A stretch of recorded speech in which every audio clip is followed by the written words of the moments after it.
Hey, what is up everyone, I am Demon Cringe, and you know how there are some real bad looking cartoons out there, whether it be because of budget constraints or they were simply trying to freak us the hell out. There are some cartoons out there that really make you wonder how the hell they got past episode 1. And boy oh boy does this show make me wonder how it got past episode 1, as this has gotta be one of the most poorly animated and poorly written shows of the 21st century. God damn. Made for a Filipino-American audience and turned into a viral meme that went away as soon as it appeared. This is the Nutshack.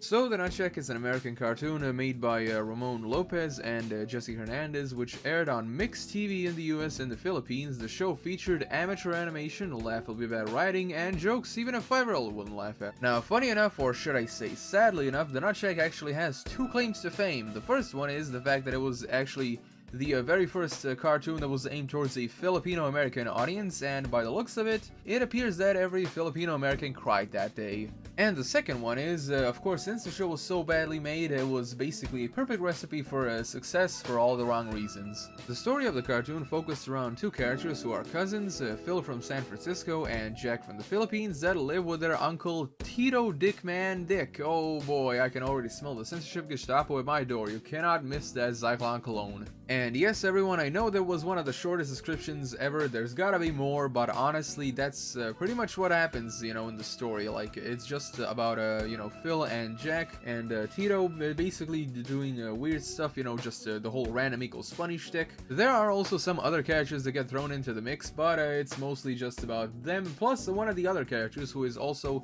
in my opinion, the most annoying character of the show, and I'm gonna be talking about him soon. And now on to a lovely cast of characters. First off, we have Jack, the guy from the Philippines who moves into San Francisco to live with, of course, Phil and their uncle, and, you know, basically what his character is, he's pretty stupid, judging by his voice, and he's also a coward. But wait a minute everyone, Jack actually has a third trait, and can you guess what it is? He is in love with one of the other characters. Yes, everyone, a third character trait. At least it's better than the other cartoon I talked about, in terms of, like, you know, how the characters are written and all that. Next up, we have Phil, who is Jack's cousin from the US, and in my opinion, he is pretty much the second most annoying character in the show because of his voice. If you actually listen to him, he kind of sounds like the actor was trying to do a really horrible Marlon Brando impression. And yes, everyone, him being annoying is one of his character traits. Can you believe it? No surprise there, in my opinion. And in one of the episodes, oddly enough, in one of the episodes, it is actually revealed that Phil has been separated from his family and was adopted by Tito. Holy shit, it's backstory, ladies and gentlemen. Backstory, oh my god.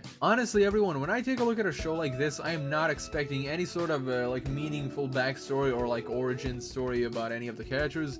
But hey, at least, yeah, it looks like Phil does have a nice old backstory. The next one is Tito Dickman Dick, who is of course Jack and Phil's uncle, whose real name is Richard Cabeza, and loves the ladies with all his heart, just like the song says, and with such a beautiful melody, how could it not be true? And of course, everyone, here we have the #1 most annoying character, in my opinion, Horat, or Horatio the Robotic Monkey. And why is he the most annoying? Well, because of his voice. Yeah.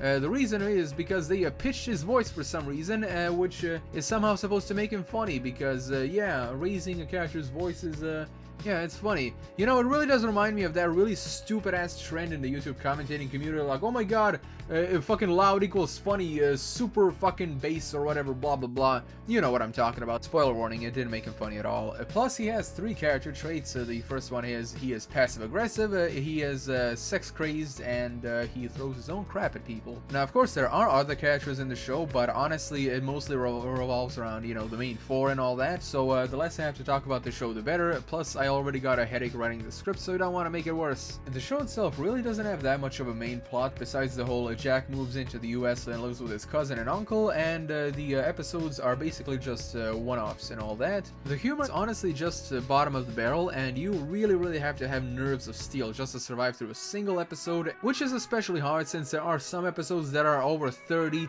minutes long, and have such amazingly written plots, like in the episode Teeny Boy and Kid Utot, where Phil and Jack are superheroes and they have to stop Evil Dick, who wants to take over Dali City by impregnating all the women and creating an army of babies. Yes, everyone, there's another joke about Tito being a sex addict, because it's funny, you know, it's You know, you thought it would be funny the first 3 times around, but oh my god, the 4th time, yeah, the 4th time you're gonna be fucking laughing your ass off, believe me, oh my god. So you can kinda get the gist of what the humor in the show is. Basically unfunny, nonsensical, and just plain dumb. And yes, everyone, I know that some people might be saying, oh well, DC, that's just one episode, you know, what about the others and all that stuff? Well, all of the episodes are like this. And now, ladies and gentlemen, on to my favorite parts of the show, the animation and character design. Oh boy!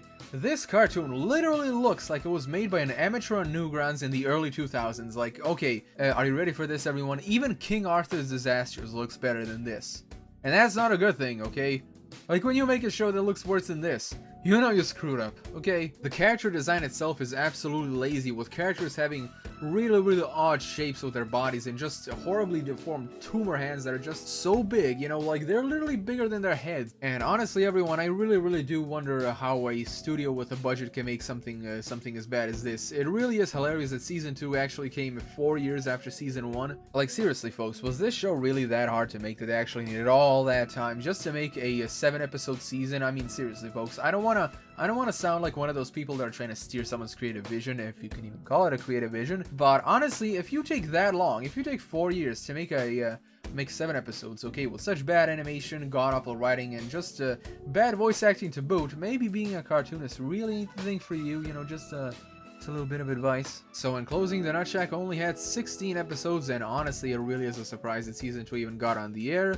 I really don't know what the hell they were trying to do with this. Obviously, they weren't trying to make a good story, and even money grab cartoons like Teen Titans Go have some semblance of quality control. But this cartoon is a spitting image of just not giving a damn. It's the type of show that you watch only late at night, either drunk or high, with the windows closed, the blinds turned down, and the lights turned off.